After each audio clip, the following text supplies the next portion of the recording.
امام حسین کے ساتھ امام حسین کے 4 بھائی تھے کربلا میں. کتنے؟ بول کے بتائیں.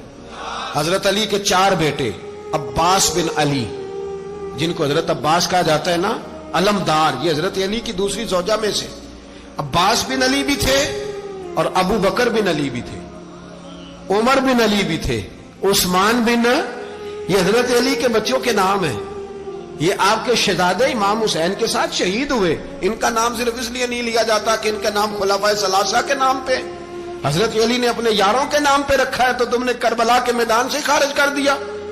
یہ تینوں شہزادے حضرت جناب سیدنا امام حسین کے ساتھ تھے، یہ بھی شہید ہوئے. حضرت جناب زینب امام حسین کی سگی بہن ہے. ان کے 2 بچے تھے، اون و محمد. جب امام حسین میدان میں جانے لگے تو جناب زینب بچوں سے کہنے لگی، نہ پہلے بھائی نہیں جائے گا، پہلے بھانجے جائیں گے. 2 بچے شہید ہوئے. حضرت قاسم بن حسن امام حسن کے بیٹے تھے. وہ جب میدان میں جانے لگے تو امام حسین نے کہا، نہیں بھائی تو نہیں جائے گا، تو میرے بھائی کی نشانی ہے، میں جاؤں گا. تو حضرت قاسم بن حسن نے ایک تعویذ کھول کے دیا کہ ابا جی میرے والد نے کہا تھا جب بڑی مشکل آ جائے تو تعویذ کھول کے دیکھنا. تو آج بڑی مشکل آئی ہے تو میں نے تعویذ کھولا ہے، تو یہ دیکھیں کیا لکھا ہے.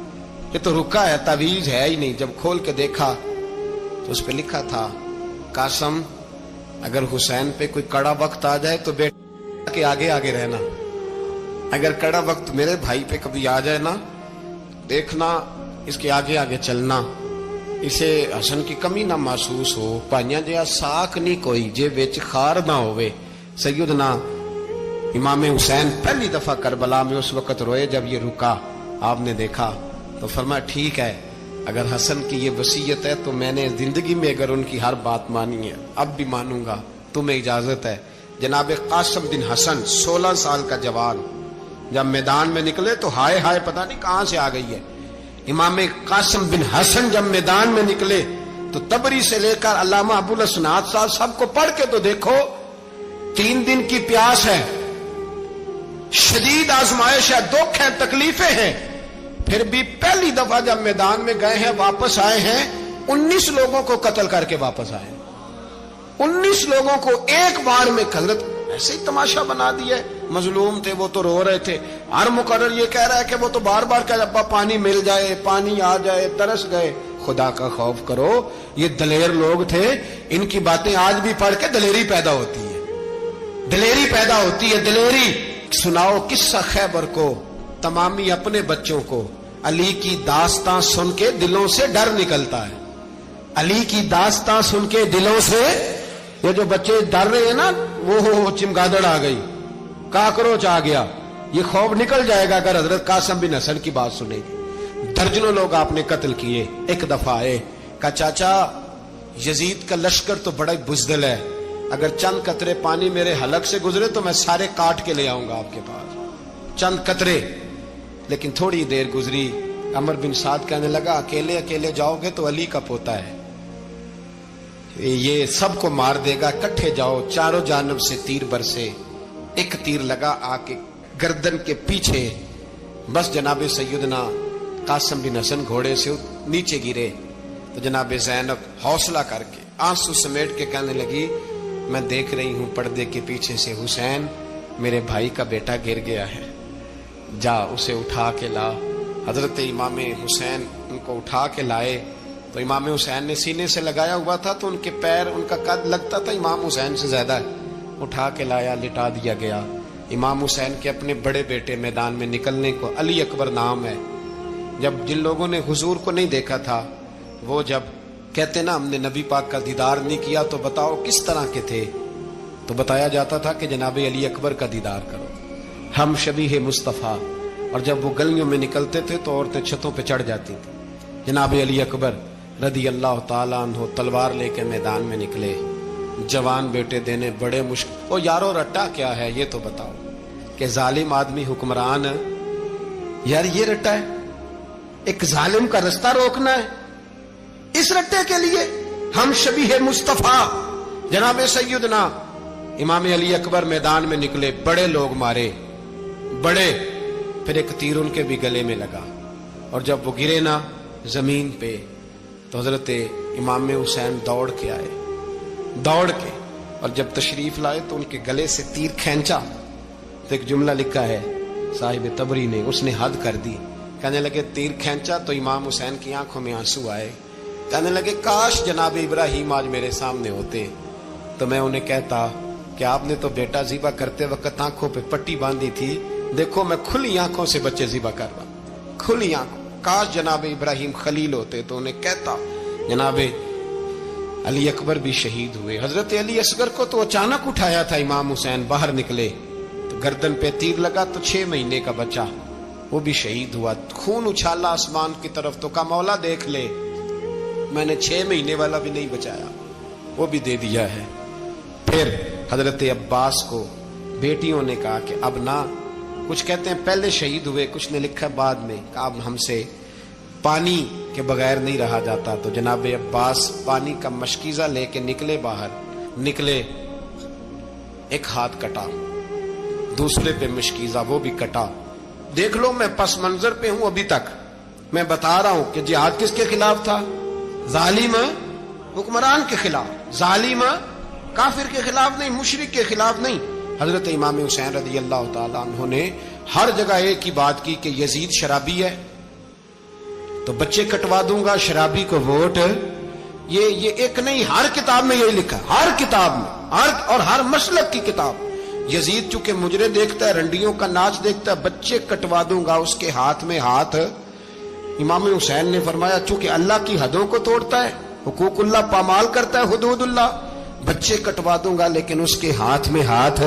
سارا دن خود مجرا دیکھنا اور 10 محرم کو 2 دیگیں پکا کے حسینی بن جانا، سارا سال خود گند مند کرنا، شرابیوں کے ساتھ رہنا اور 10 محرم کو 2 آنسو بہا کے یاد رکھنا۔ میں ہمیشہ کہتا ہوں، پھر کہہ رہا ہوں، جس کے موبائل میں گندے گانے ہیں، گند دیکھتا ہے، شرابی کبابی کا سپورٹر ہے، ووٹر ہے، یا مجرے دیکھتا ہے آتا جاتا ہے، وہ یاد رکھے قیامت میں امام حسین کا ہاتھ ہوگا، اس کا گریبان ہوگا۔ ہم سے نہ رقم ہوں گے قصیدے یزید کے، ہم لوگ تو حسین کے سیرت نگار۔ حضرت عباس بازو کٹا، پھر پانی تو بھر لیا تھا، لا نہ سکے، پھر گردن کٹی تو شہید ہوئے۔ بچوں کی بھی شہادت ہوئی، پر جب ان کا لاشا اٹھایا تو امام حسین کہنے لگے مولا اب نہ حسین کی کمر کمزور ہو گئی ہے، اب کمزور ہو، اور بھائی ایک میت ہو جائے تو 4-5 دن تو پوری آنکھیں نہیں کھلتی، کیسا جری خاندان ہے۔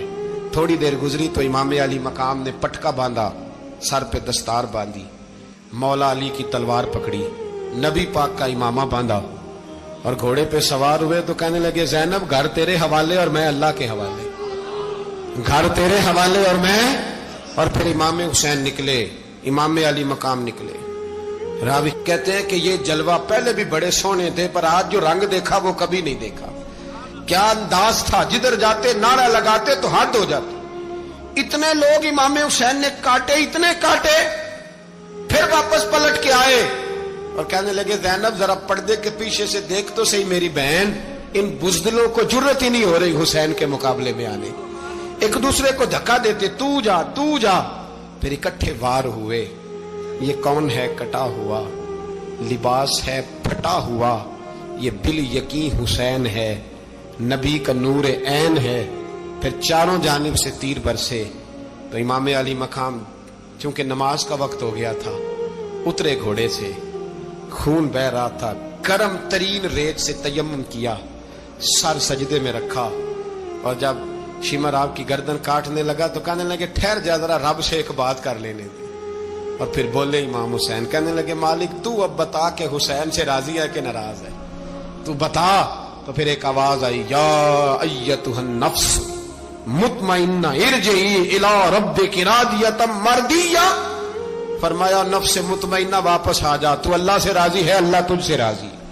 امام حسین وہاں شہید ہو گئے۔ اب یہ قافلہ امام حسین کا سر کاٹ، ذرا دیکھنا غور کرنا، سر کاٹ کے نیزے پہ رکھا ہے، جسم کربلا میں پڑا ہے، عورتوں کو گھوڑوں پہ بٹھا کے لے جایا گیا یزید کے دربار میں۔ یزید پہلے عبید اللہ ابن زیاد نے بدتمیزی کی، پھر یزید نے کی۔ سعودی عرب کا ایک مولوی بول رہا تھا، سعودی عرب کا، ان سے بھی بڑا عشق ہے، جس نے تقریر سننی ہو میرے پاس ہے۔ ہمیں لوگ مشورے دیتے ہیں کہ جو یزید کو اچھا کہے اور حسین کو باغی کہے اس کو ہم امام مان لیں۔ اس بے شرم بے حیا کو جو نبی پاک کے گھرانے کے بارے میں بکے، اسے امام سعودی عرب میں مسجد نبی میں درس دینے والا جس نے تقریر سننی ہو میرے پاس ہے، وہ کہتا ہے یزید تو بڑا اچھا آدمی تھا، اس نے تو بڑی خدمت کی، تو میں نے اسے کہا رشتہ داری کر لیا یزید کے ساتھ، قریب ہو جا۔ شرم نہیں آتی؟ آج بھی نبی پاک کا دل دکھاتے ہو، حیا نہیں آتی، خیال نہیں آتا؟ اور لوگ گھر میں بیٹھ کے باتیں کرتے ہیں، کہتے ہیں جی جو بیت اللہ میں ہو وہ بھی برا ہو سکتا ہے۔ بیت اللہ میں تو 360 بت بھی تھے، وہ اچھے تھے۔ مدینے میں تو 360 منافق بھی رہے، پوری سورہ منافقون نازل ہوئی، وہ اچھے تھے۔ عجیب تماشا بنا دیا لوگوں نے مذہب کا۔ کہتا ہے یزید نے تو بڑی خدمت، تو عبید اللہ ابن زیاد نے قتل کیا۔ بے شرمو، اگر عبید اللہ ابن زیاد نے بھی قتل کیا تھا تو حکومت کس کی تھی؟ تو پھر یزید نے عبید اللہ ابن زیاد کو سزا کیوں نہیں دی، بلکہ ایک جگہ 2 گورنریاں دی اس کو؟ یہ حال کیا۔ بلکہ سنو کہ یزید چھڑیاں مار رہا تھا، چھڑیاں۔ امام حسین کے لبوں پہ تو نعمان بن بشیر صحابی تھے، بول پڑے، کہنے لگے او یزید بدبخت، ہاتھ پیچھے اٹھا، مجھے اللہ کی عزت کی قسم میں نے سینکڑوں بار نبی پاک کو ان ہونٹوں کو چومتے دیکھا ہے۔ حضرت جناب زینب عورتوں کے مجمع میں پیچھے ہو کے بیٹھی ہیں، یزید کے پاس جب پہنچا لشکر تو یزید کہنے لگا دیکھو اللہ نے مجھے عزت دی اور میرے مخالفوں کا کیا حال ہوا۔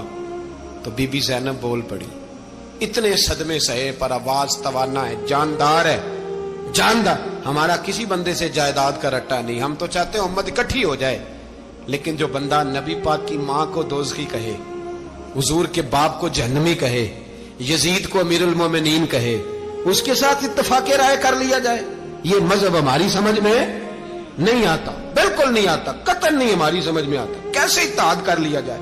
یہاں تو میرے بھائی جو ہمارے ابا کا مخالف ہو اس سے اتحاد نہیں ہوتا، اور جو نبی پاک کے والد کو دوزخی کہے اس سے اتحاد ہو جائے۔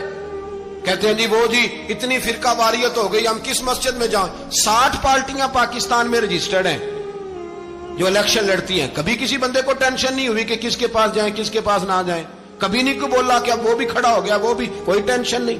مذہب کی باری ٹینشن ہو جاتی ہے، اتنا بڑا مذہب ہوتا ہے بھائی، غلط بندے بھی آ ہی جاتے ہیں بیچ میں، تھوڑا پہچان کے چلنا پڑتا ہے صحیح کون ہے اور غلط۔ اور یہی تو ہمیں امام حسین نے بتایا ہے کہ مذہب کے اندر ہی تم نے شناخت کرنی ہے کہ بندہ ٹھیک کون ہے اور بندہ غلط۔ یہی تو کربلا ہے، یہی تو امام حسین نے بتایا، کفر اسلام نہیں، حق اور باطل۔ تو سمجھیے گا حضرت سیدہ زینب نے جب سنا نا کہ یہ کہہ رہا ہے کہ مجھے اللہ نے عزت دی، تو جناب زینب بولی، نعمان بن بشیر کہتے ہیں بی بی بولی، اتنے صدمے ہیں پر جناب زینب بولی اللہ اکبر، اس انداز میں بولی کہ پہلے قرآن مجید کی آیت پڑھی، کہنے لگی وَتُعِزُّ مَن تَشَاءُ وَتُذِلُّ مَن تَشَاءُ بِيَدِكَ الْخَيْرُ إِنَّكَ عَلَىٰ كُلِّ شَيْءٍ قَدِيرٌ۔ اور پھر کہنے لگی یزید تو بکتا ہے، کہتا ہے کہ تو عزت والا ہو گیا، یہ تیری حکومت ہے، 4 دن گزرنے دے، تجھ پہ کوئی لعنت بھی نہیں برسائے گا، اور میرے بھائی کا قیامت تک ممبروں میں اور خطبوں میں ذکر ہوا کرے گا، وقت گزرنے دے۔ جب جناب بی بی زینب بول رہی تھی تو حضور کے ایک نابینا صحابی پاس بیٹھے تھے، جناب نعمان بن بشیر کا ہاتھ ہلایا، ہلا کے کہنے لگے کیا علی آ گئے؟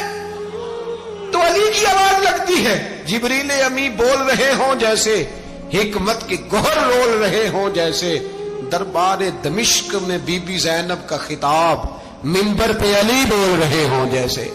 میرے بھائی بس کربلا والا قافلہ تو مدینے پہنچ گیا، 3 سال یزید نے حکومت کی، شرابیں عام ہو گئی، مکے پہ حملہ ہوا، خانہ کعبہ کا غلاف جلا، مدینے پہ اس نے حملہ کیا، 3 دن مسجد نبوی میں اس نے گھوڑے باندھے، مسجد نبوی میں صحابہ کو نکال کے اپنا اس نے امام مقرر کیا، لیکن پھر امت نے اسے قبول نہ کیا، پھر وہ رسوا ہوا اور آج تک وہ رسوا ہے۔ لیکن امام حسین کا نام کل بھی زندہ تھا اور آج بھی۔ درس یہ ہے، پیغام یہ ہے، پیغام یہ ہے، یاد رکھو موت تیزی سے آ رہی ہے، ہمارے ساتھ والے دائیں بائیں والے سب چلے گئے، اسی طرح نمبر لگے گا، ایک دن اعلان ہوگا، ضمیر کے قیدی بن کے زندگی نہ گزارو، بالکل نہ گزارو، یہ تھوڑی سی زندگی ہے، دنیا سجن المومن، حق بات کرو، حق پہ ڈٹنا سیکھو، دین سمجھو، خبردار رسول پاک صلی اللہ علیہ وسلم کے دین میں ظالم، جابر، فاسق، فاجر کی کوئی گنجائش قطر نہیں ہے۔ اپنے آپ کو سمیٹو، اپنے آپ کو سنبھالو، دین میں اپنا کردار ادا کرنے کی کوشش کرو، دین طلب کرتا ہے ہم سے کہ ہم نے دین کو کیا دیا ہے. امام حسین نے سارا گھرانہ دین کے لیے دے دیا. ہمارا جو بچہ کسی کام کا نہیں رہتا اسے مدرسے داخل کراتے ہیں. ہم نے دین اتنا کمزور کر دیا ہے کہ عالم اگر شور نہ کرے، عالم اگر شور نہ کرے، زور نہ کرے، گھٹن والا ماحول ہو گیا. مذہب کی پوزیشن کمزور کر دی. اب جہاں تک اس بات کا تعلق ہے جی فرقے ہو گئے، تو میرے بھائی یہ کوئی اتنی خطرناک بات، یہ کوئی اتنا مشکل معاملہ نہیں ہے. یہ تو امام حسین نے بتا دیا تھا کہ یزید کے طور پر ایک غلط فرقہ کھڑا ہو گیا ہے، لہذا اس کا مقابلہ کرنا ہے. اس میں کوئی بری بات ہے؟ لیکن ایک سبق ہے بزرگوں کا کہ اگر سچی بات بھی نہیں کرنی تو پھر اس منبر کا حق ادا نہیں ہوتا. جو سچ بولے وہ حسینی ہے، جو ظالم کے سامنے کھڑا ہو جائے وہ حسینی ہے. جو مصلحت کوش ہو، جو کہے ٹائم نہیں، گراؤنڈ ریالٹی نہیں، حالات نہیں، طبیعت نہیں، موقع نہیں، تو ابھی امام حسین کے پیغام کو نہیں سمجھا.